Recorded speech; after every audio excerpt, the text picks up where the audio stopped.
نحمده ونصلي على رسوله الكريم اما بعد اعوذ بالله من الشيطان الرجيم بسم الله الرحمن الرحيم يا بني اسرائيل اذكروا نعمتي التي انعمت عليكم واوفوا بعهدي اوف بعهدكم واياي فارهبون صدق الله العظيم. قال النبي صلى الله عليه وسلم افترقت اليهود على 71 فرقة وافترقت النصارى على 72 فرقة وستفترق هذه الأمة على 73 فرقة كلها في النار إلا واحدة. قيل من هي يا رسول الله؟ فقال من كان على مثل ما أنا عليه وأصحابي أو كما قال عليه الصلاة والسلام. بسم الله الرحمن الرحيم. اللهم صل على سيدنا محمد وعلى آل سيدنا محمد وبارك وسلم. اللهم صل على سيدنا محمد وعلى آل سيدنا محمد وبارك وسلم. اللهم صل على سيدنا محمد وعلى آل سيدنا محمد وبارك وسلم. آیت نمبر 40 سے ہم آنورڈز کنٹینیو کرتے ہیں. آیت نمبر 39 میں رکوع بھی ختم ہوا اور یہاں پہ آدم علیہ السلام کی جو سٹوری اس پرٹیکولر جگہ پہ تھی اور مقامات پہ آتی رہے گی آن اینڈ آف، مگر یہاں پہ وہ کنکلوڈ ہوتی ہے اور یہاں اب اصل خطاب بنو اسرائیل کو ہوتا ہے. یہ 7 آیتوں میں پروبیبلی اباؤٹ آیت نمبر 46 تک یہ جو پورا رکوع ہے، اس میں ایک کرکس جو اس کا موٹا موٹا ہے نا ان بنو اسرائیل کا اور جس وجہ سے یہ سٹوری آ رہی ہے وہ مینشن ہوتا ہے ان 7 آیتوں میں غالباً ایک رکوع پورا. اور پھر اس کے بعد آنورڈز تقریباً یہ پارے کے اینڈ تک پھر اسی سمرائز جو ورژن ہے یہ اس کی ڈیٹیلز آئیں گی آگے مزید کہ ان کے وہ کیا معاملات تھے جن کی وجہ سے ان کا ذکر آیا. دیکھیں ہم نے یہ حدیث پڑھی، اس حدیث میں کیا آیا؟ افترقت الیہود علی 71 فرقۃ، کہ یہودیوں میں 71 فرقے ہوئے تھے اور النصارى علی 72 فرقۃ، اور نصارہ میں 72 فرقے ہوئے تھے. اور هذه الامہ، اس امت کے اندر جو ہوں گے وہ 30 و 70 فرقۃ، 73 فرقے ہوں گے. کلھا فی النار، تمام کے تمام آگ میں ہوں گے، غرق ہوں گے. الا واحدہ، صرف ایک فرقہ ایسا ہوگا جو آگ میں نہیں ہوگا. تو کیلا کسی نے پوچھا من ہی یا رسول اللہ، کہ وہ کون ہوگا جو ایک فرقہ ہوگا جو آگ میں نہیں ہوگا؟ تو اس پر نبی علیہ الصلوۃ والسلام نے فرمایا من کان علی مثل ما انا علیہ واصحابی، وہ لوگ ہوں گے جو میرے اور میرے صحابہ کے طریقے پر ہوں گے. صرف وہ ایک فرقہ کامیاب ہوگا، باقی سب کے سب فی النار، کلھا فی النار، آگ میں ہوں گے. تو اس وجہ سے یہ دیکھیں، یہ اگر نوٹ کریں اس حدیث کو بھی، تو اس وجہ سے ان کی جب سٹوری آ رہی ہے تو اتنی ڈیٹیل میں، اتنی ایک یعنی سٹوری. اب ابھی آگے چلیں گے گائے کو کس طرح سے انہوں نے کیا کیا معاملہ، پھر منو سلوا کے ساتھ کیا کیا اور ایٹسیٹرا، ابھی سارے آنے والے ہیں اسی پارے کے میں. آپ دیکھیں گے اینڈ تک یہی ان کی سٹوری چل رہی ہے.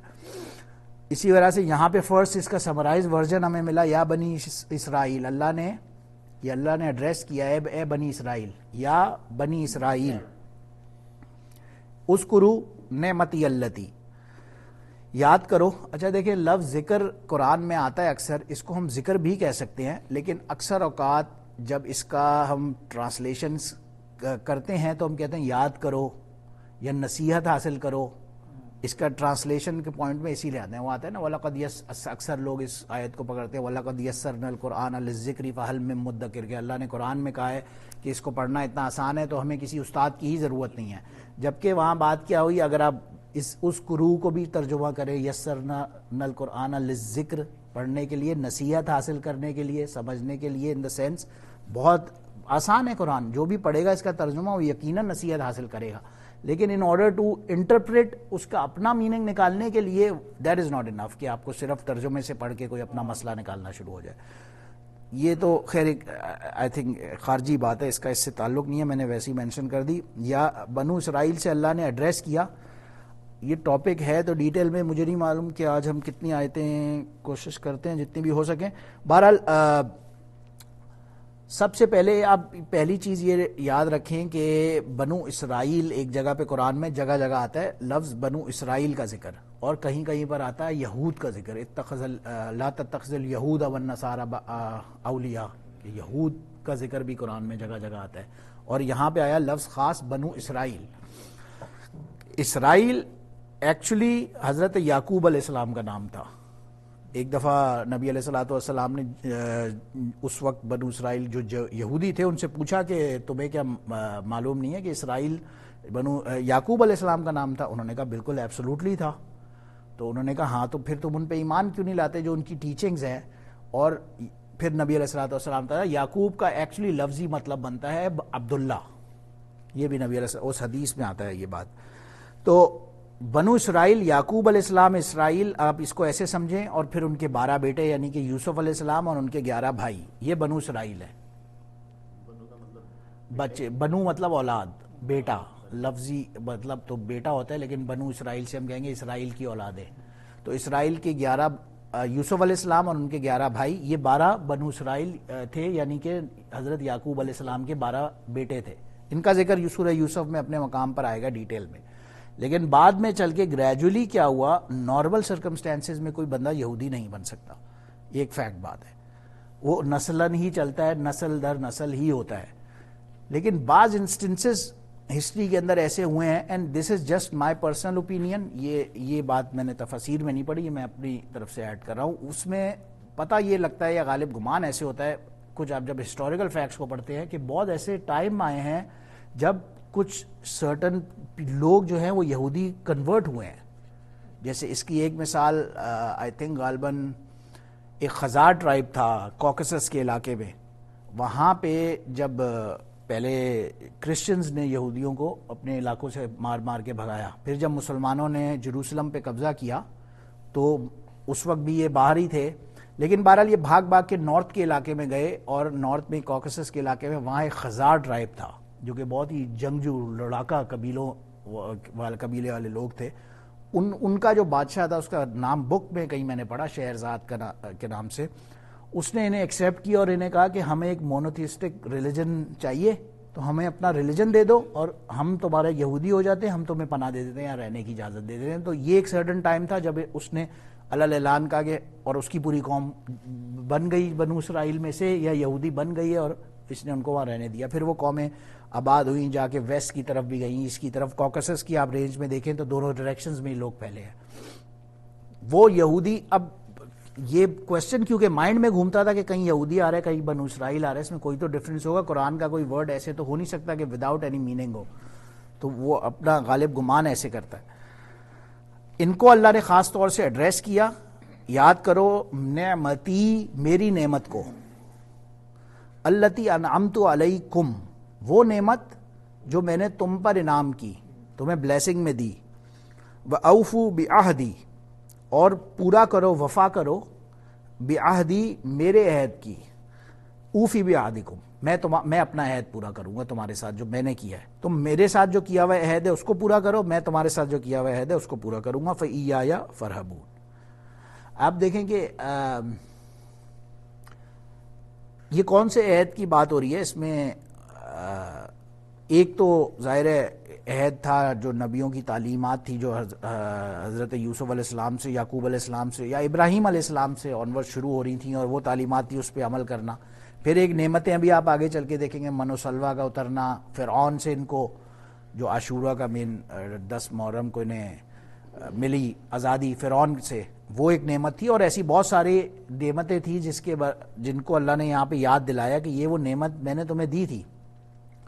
اور عہد کیا تھا کہ انہوں نے اس کے لیے تھوڑا سا ہسٹوریکل اس میں جانا چاہے گا. ایکچولی تو یہ ٹاپک سورہ بنو اسرائیل جو سورہ اسراء ہے، سورہ کاف سے پہلے، وہاں کا یہ ٹاپک ہے. لیکن بریفلی اس کی سمری ایسے سمجھیں کہ 2 مرتبہ اللہ نے انہیں پوری دنیا پہ حکومت کا موقع عطا فرمایا. وَقَضَىٰ رَبُّكَ إِلَىٰ بَنِي إِسْرَائِيلَ لَتُفْسِدُنَّ فِي الْأَرْضِ مَرَّتَيْنِ وَلَتَعْلُنَّهَا عُلُوًّا كَبِيرًا. یہ سورہ بنو اسرائیل میں آتا ہے کہ 2 مرتبہ تمہارا گولڈن پیریڈ آئے گا اور 2 مرتبہ تم فساد پھیلاؤ گے اور نکالے جاؤ گے. پہلی مرتبہ ان کا وقت آیا، یعنی یہ تو ادھر فرعون کی کیپٹیوٹی میں تھے، اللہ کی طرف سے یہ نکلے وہاں سے، بہرحال جس طرح سے بھی پہنچ کے یہ آئے. اور پھر فائنلی داؤد علیہ السلام نے جالوت کو جب مارا اور کانکر کیا، اور پھر داؤد علیہ السلام سے آنورڈ شروع ہوا، اور سلیمان علیہ السلام کے ٹائم پہ ان کا پیک جو گولڈن پیریڈ تھا وہ پہلا آیا. اس کے بعد انہوں نے پھر ہیر پھیر کی اور کتاب میں رد و بدل اور ایٹسیٹرا شروع کیا. یہ مار مار کے نکالے گئے. نیبوچڈنیزر ایک جو کنگ تھا، اس نے بھگا کے اور ایران یعنی پرشیا کے علاقے تک ایگزائل کر دیا پورا. اب ان کے وہم و گمان میں بھی نہیں تھا. اب یہ دوسری مرتبہ بھی ان سے تو وعدہ تھا اللہ کا کہ تم حکومت میں آؤ گے. دوسری مرتبہ ایک اس بادشاہ کا ایگزیکٹ نام ہم اسپیسیفک اوتھینٹسٹی کے ساتھ ایسے نہیں کہہ سکتے کہ قرآن اور حدیث کی بات نہیں ہے, لیکن ایک جنرل ہسٹوریکل پرسپیکٹو کو جب آپ اسٹڈی کریں گے تو سائرس دا گریٹ کے نام سے ایک پرشین کنگ تھا. اس نے اس زمانے میں انہیں واپس جانے کی بھی اجازت دی اور انہیں جا کے ریہیبلیٹیٹ کیا جا کے جروسلم میں. انہیں دوسرا موقع ملا. اب یہ دوسرا موقع ملا لیکن ان کے مطابق وہ دوسرا ٹائم ابھی تک آیا نہیں. انہوں نے پھر فساد پھیلائے اور یہ پھر سیکنڈ ٹائم بھی مار مار کے نکالے گئے, پھر کرسچنس کے ہاتھوں نکالے گئے اور پھر وہ بین ہو گئے ہمیشہ ہمیشہ کے لیے. اب ان کے اپنے مائنڈ میں یہ ٹائم ان کا سیکنڈ آنا ہے, لیکن اللہ سبحانہ و تعالیٰ فرما رہے ہیں کہ یہ ٹائم آیا تھا, تم نے اس کی نافرمانی کی, اور پھر اللہ نے ان کے اوپر اب فائنلی یہ رول لگا دیا کہ اتنی تم لوگ you are the chosen people, اور تم لوگوں نے اتنا زیادہ اس کے بعد بھی نافرمانی کی ہے کہ اب تمہارے کو ایمان یا سکسیس جو ہوگی تمہاری وہ محمد رسول اللہ صلی اللہ علیہ وسلم پر ایمان لانے سے ہوگی. اب ایک آخری نبی آئیں گے جن پر تمہیں ایمان لانا ہوگا, اور ان پر ایمان لانا ہی تمہارے لیے کامیابی کا معیار ہوگا. وائی ور دے مدینہ, آپ کے خیال میں کیا کر رہے تھے وہ مدینہ میں؟ ان کی کتابوں میں یہ بات لکھی ہوئی تھی کہ وہ آخری نبی نے آنا ہے مدینہ میں, ساری سب کچھ ان کی کتابوں میں یہ باتیں لکھی ہوئی تھی. آج بھی ان کے محمد کا نام لفظ ان اٹ سیلف آج بھی بائبل میں جو فرسٹ ٹیسٹمنٹ ہے اس میں موجود ہے.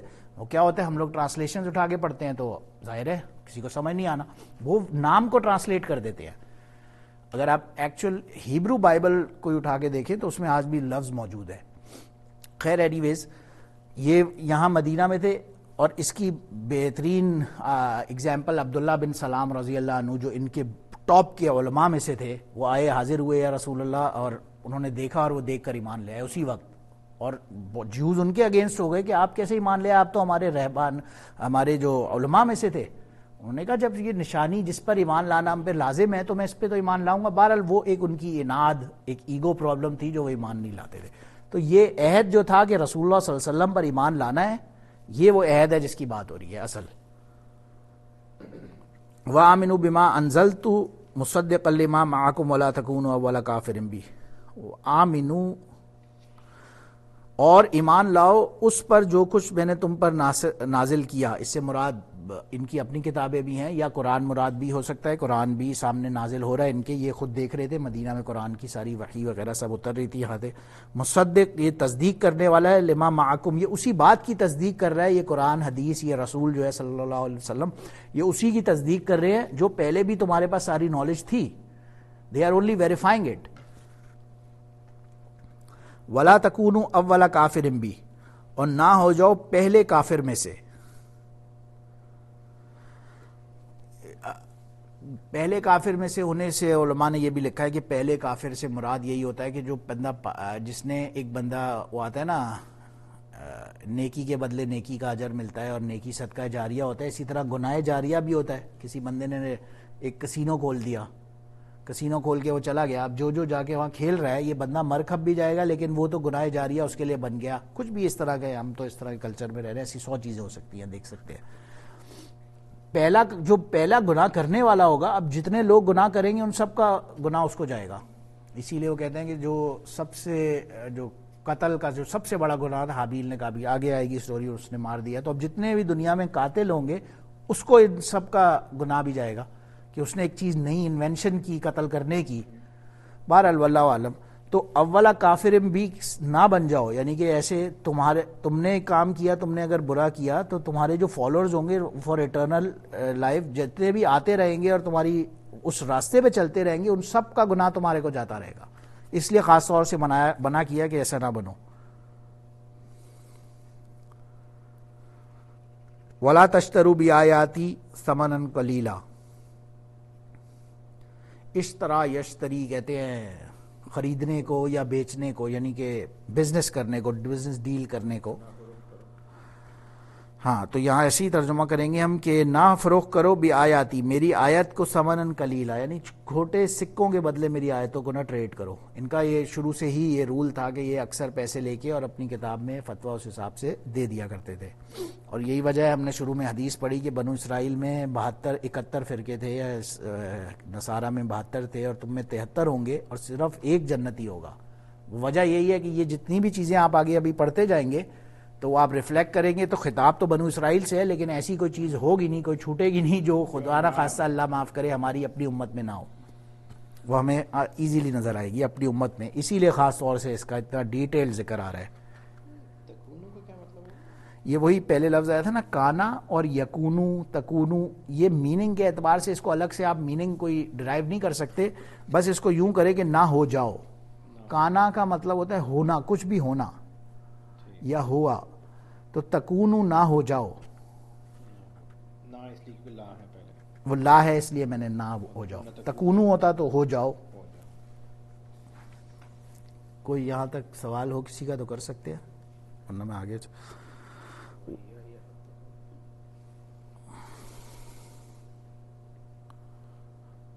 ایایا اور مجھ سے ہی تقوی اختیار کرو.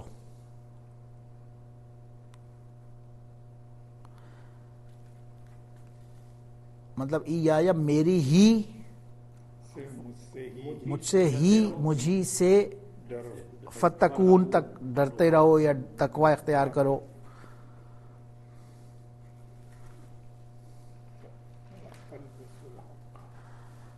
اچھا، ولا تلبس الحق بالباطل، یہ لباس بھی اسی لفظ سے نکلا ہے، البسا یلبس الباس، یعنی کہ خلط ملط نہ کرو، ملاؤ نہ حق کو باطل کے ساتھ. پہلے تو تلبس الحق بالباطل کہ حق کو باطل کے ساتھ خلط ملط نہیں کرو، ملاؤ نہیں، گڑبڑ نہیں کرو، کنفیوز نہیں کرو لوگوں کو. اور پھر دوسری بات وَتَكْتُمُ الْحَقَّ وَأَنْتُمْ تَعْلَمُونَ، نہ چھپاؤ. ہاں وہی یہ پہلے ہی بات، نہ کہاں کتما یکتمو کہتے ہیں چھپانے کو، تو نہ چھپاؤ حق کو، اور انتم تعلمون، تم حالانکہ جانتے ہو تم پھر بھی حق کو چھپا رہے ہو.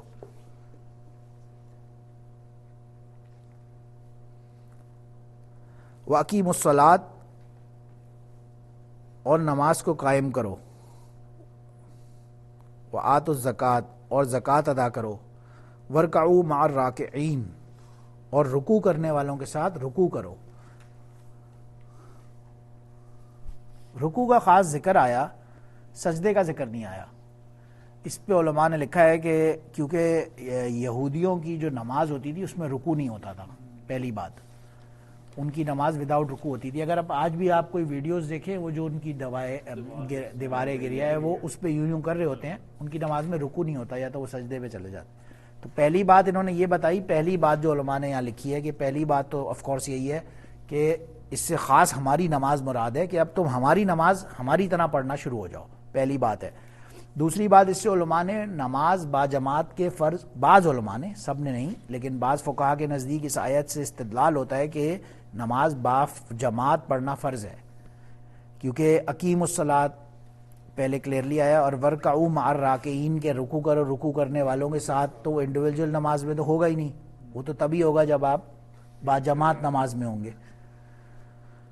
اور نماز کو قائم کرنے کا مطلب کیا ہوتا ہے کہ نیٹ سیلف نماز کی جو تمام لوازمات جس کو بولتے ہیں علمی لینگویج میں، جگہ کا پاک ہونا، لباس کا پاک ہونا، باوضو ہونا، قبلے کی ڈائریکشن میں ہونا، یہ جو تمام لوازمات ہیں ان کو سب کو فالو کرنا اس وجہ سے آتا ہے اقیم الصلاۃ. کرات الصلاۃ نہیں آتا کہ آپ نماز پڑھ لو، نہیں آتا، آتا ہے نماز کو قائم کرو. قائم کرنے کا مطلب یہ ہے کہ نماز ان سیلف ایسے ہی کھڑے ہو کے نہیں پڑھ سکتے، وضو بھی کرنا ضروری ہے، قبلہ کا ڈائریکشن ہونا بھی ضروری ہے، کوئی جانماز مصلی جگہ کا پاک ہونا بھی ضروری ہے، کپڑوں کا پاک بھی ہونا ضروری ہے، ایٹسیٹرا. تو یہ سارے لوازمات کو فالو کرنا ضروری ہے. اور زکوٰۃ دو، زکوٰۃ سے دینے سے مراد بعض حضرات نے یہی لکھا ہے، اس سے مراد چیریٹی ہے، کیونکہ صدقہ دینے سے انسان کے اندر عاجزی آتی ہے.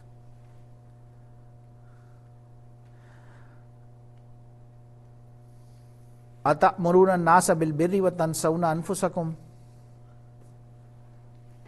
جی وجی بھائی کریں گے ترجمہ. اتأمرون الناس، امرا کہتے ہیں حکم کرنے کو. تأمرون الناس لوگوں کو، کیا تم لوگوں کو حکم کرتے ہو، بالبری نیکی کا، نیکی کرنے کا لوگوں کو، سمجھ لیں. اتأمرون حمزہ استفہامیہ بولتے ہیں، حمزہ مینز کوشچن، کیا تأمرون الناس بالبری، ناس لوگوں کو حکم کرتے ہو نیکی کا، وتنسون انفسکم، نسی یا ینسی کہتے ہیں بھلانے کو، اور اپنے انفسکم اپنے بارے میں بھول جاتے ہو. لوگوں کو بولتے ہو نیکی کرو، خود بھول جاتے ہو. کوئی اگر آپ لوگوں کو دماغ میں آ رہا ہو کہ یہ صرف بنو اسرائیل تک ہی ریسٹرکٹیڈ ہے یا یہ باتیں ہمارے اوپر بھی آتی ہیں. وَأَنْتُمْ تَتْلُونَ الْكِتَابَ أَفَلَا تَعْقِلُونَ، اور انتم تتلون الکتاب، اس آیت کو اگر آپ پڑھیں اپنے اوپر امپلائی کریں، خدا نخواستہ اللہ بچائے ہمیں. انتم تتلون الکتاب افلا تعقلون، بڑا ایزی. انتم تم سب، تتلون الکتاب کتاب پڑھتے ہو، یعنی کتاب کھول رہے ہو، آیتیں پڑھ رہے ہو، افلا تعقلون کیا نہیں پھر بھی عقل کرتے. اس میں بھی علماء نے جو بے عمل مواعظ یعنی کہ بات کرنے والا، دعوت دینے والا، اس کے احکامات کا بھی یہاں پہ غالباً ذکر آتا ہے کہ اس میں پھر بہت بڑی ایک کاؤنٹر آرگیومنٹ اور کاؤنٹر آرگیومنٹ ہے. اگر ایک بندے کے اندر خود عمل نہیں ہے تو کیا وہ دوسرے کو عمل کی تلقین کر سکتا ہے کہ نہیں. تو اس پہ ایک اوپینین یہ تھی غالباً جو حضرت ابن عباس رضی اللہ عنہ سے کسی نے پوچھا کہ اب میں ریڈی ہو گیا ہوں، میں لوگوں کو تلقین کروں نیکی کی، تو انہوں نے بولا کیا تم ان تینوں آیتوں کے سے اپنے آپ کو ابو دیز تین آیتوں کے سمجھتے ہو آلریڈی. اور پھر انہوں نے پہلی یہ آیت تلاوت کی تأمرون الناس بالبر، یہ آیت. دوسری آیت تھی لما تقولون ما لا تفعلون کبر مقتا عند اللہ ان تقولوا ما لا تفعلون، کہ کہتے وہ کیوں کہتے ہو جو کرتے نہیں ہو. اور تیسری آیت جو شعیب علیہ السلام نے کہا تھا ما ارید انہاکم، میں اس بات کا ارادہ نہیں کرتا کہ میں اس چیز سے تمہیں منع کروں جو میں خود کرتا ہوں.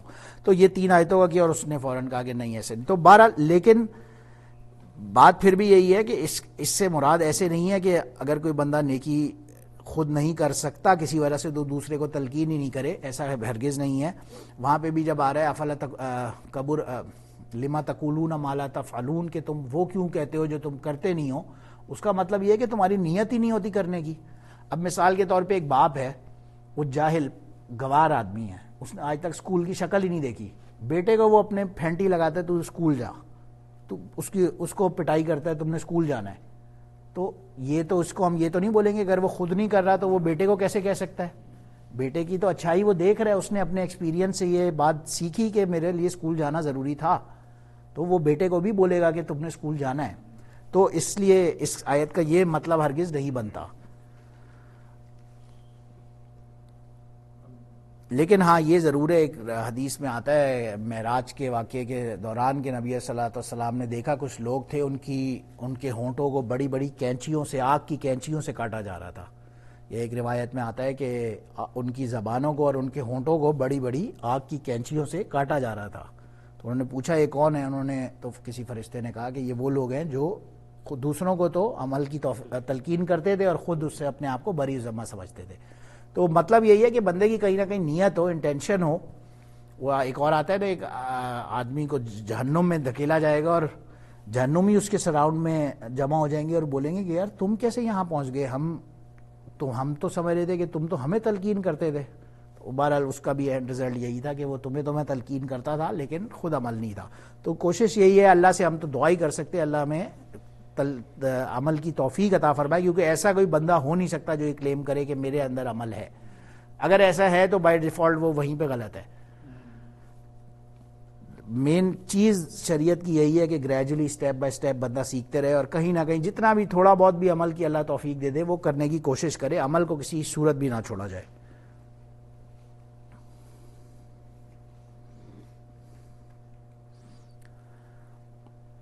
وَاسْتَعِینُوا بِالصَّبْرِ وَالصَّلَاةِ، اور مدد مانگو صبر سے اور صلاۃ سے، نماز سے.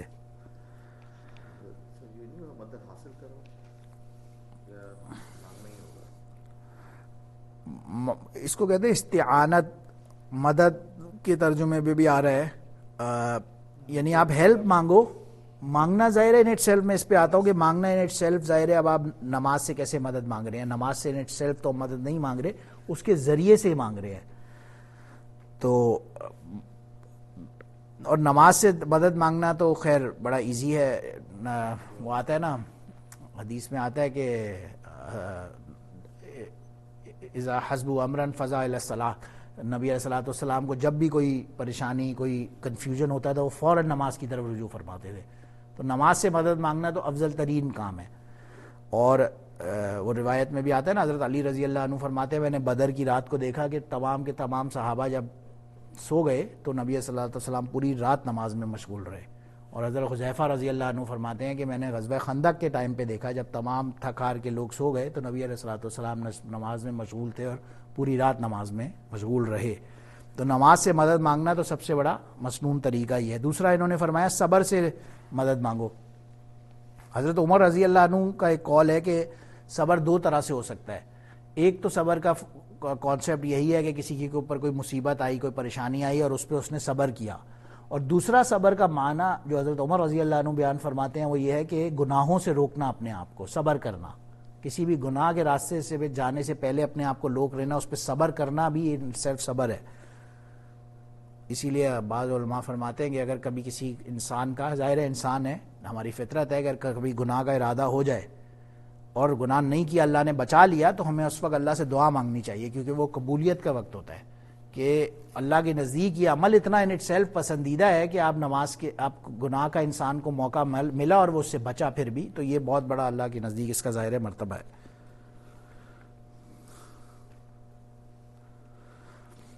اس کے اوپر الحمدللہ یہ نماز اور صبر سے مدد مانگنے کے اوپر ہمارا یوٹیوب چینل پہ الحمدللہ ایک پورا اس پہ 15 منٹ کا ڈسکشن موجود ہے, باقی ہم وہاں ریفر کر سکتے ہیں. میں یہاں پہ آگے چلتا ہوں انشاءاللہ. وَإِنَّهَا لَكَبِيرَةٌ إِلَّا عَلَى الْخَاشِعِينَ, اور بے شک وہ بہت بڑا ہے, بھاری ہے, بوجھل ہے, یوں کریں گے ترجمہ. کبیر ویسے تو بڑے کو کہتے ہیں, لیکن یہ جو نماز پڑھنا ہے نا, یہ جو بندہ خوش ڈرنے والا نہیں ہے اللہ سے, اس کے اوپر یہ بہت بوجھل چیز ہے. جو اللہ سے خوف رکھنے والا, خاشعین آ رہے ہیں نا لفظ, الا علی الخاشعین, کہ یہ بہت بوجھل ہوگا مگر اس پر جو خاشعین میں سے ہوگا, یعنی جو اللہ سے ڈرنے والا ہوگا اس پہ یہ بوجھل نہیں ہوگا, کیونکہ اس کو نیٹ سیلف نماز میں ہی مزہ آ رہا ہوگا. حضرت علی رضی اللہ عنہ فرماتے ہیں جب میرا دل کرتا ہے کہ میں اللہ سے بات کروں تو میں قرآن پڑھنا شروع کر دیتا ہوں, جب میرا دل کرتا میں نماز پڑھنا شروع کر دیتا ہوں, جب میرا دل کرتا ہے اللہ مجھ سے بات کرے میں قرآن پڑھنا شروع کر دیتا ہوں. تو ان حضرات مشکل بھی کہہ سکتے ہیں, بہت مشکل, اور یہ بہت مشکل لگتا ہے, ہاں مشکل لگتا ہے, بوجھل لگتا ہے, ہیوی لگتا ہے, کچھ بھی آپ اس کو, کیونکہ کبیر ان اٹ سیلف تو لفظ کا مطلب ہے بڑا, لیکن یہاں پہ مطلب یہی بن رہا ہے علی الخاشعین. اللہ ہم نے کہا تھا اللہ اوپر پر ایک بوجھ, اللہ ان اٹ سیلف ایک بوجھ کے معنی میں آتا ہے. ان علینا علینا للہدی و انا لنا بس تعلیم.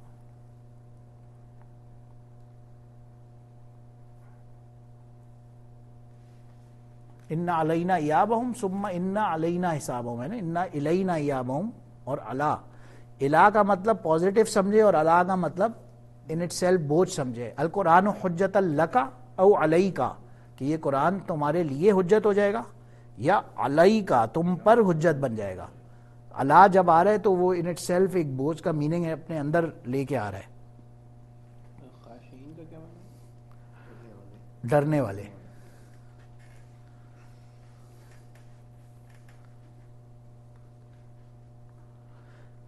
ایک بات بتائیں ہیں ناظم بھائی, اوپر ایک لفظ آتا ہے وَأَنْتُمْ تَعْلَمُونَ, ٹھیک ہے, اوپر آ رہا ہے, اس کے بعد یہاں پہ آ رہا ہے افلا تعقلون, ٹھیک ہے, لیکن نیچے آ رہا ہے علی الخاشعین.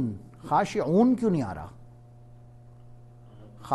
الا علی الخاشعون کیوں نہیں آ رہا؟ آپ کے کیا ان کا مطلب وہ سب انڈیویجول کی بات کر رہے ہیں خاشعین. دیکھیں, خاشعن ایک خاشع, خاشعان دو خاشع, اور خاشعون پلورل.